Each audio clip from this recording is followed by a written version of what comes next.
രാവിലെ തന്നെ പറമ്പിലോട്ട് ഇറങ്ങിയപ്പോൾ കണ്ട കാഴ്ച, ഒരു തൈക്ക് 1000 രൂപ വെച്ച് മേടിച്ചതാണ്. ആരോ നശിപ്പിച്ചിട്ടേക്കുന്നു. ഒരെണ്ണം പകുതി നശിപ്പിച്ചു, ഒരെണ്ണം പൂർണ്ണമായിട്ട് നശിപ്പിച്ചിട്ടേക്കുന്നു. കുറച്ച് നാളായിട്ട് ഇവിടെ ഒരു സാധനം നടാനോ ഒന്നും പറ്റത്തില്ല.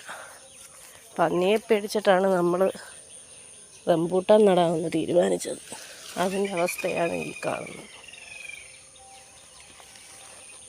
ഇതെന്തായാലും ആരെങ്കിലും ഒടിച്ചിട്ടേ അല്ലാതെ ഇതെങ്ങനെ ഒരിക്കലും ഇങ്ങനെ സംഭവിക്കത്തില്ല.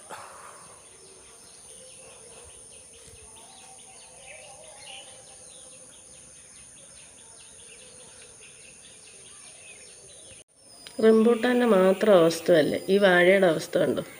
ഒടിഞ്ഞ് വീഴാൻ വേണ്ടിയിട്ട് വെട്ടി നശിപ്പിച്ച് വെച്ചേക്കുകയാണ്.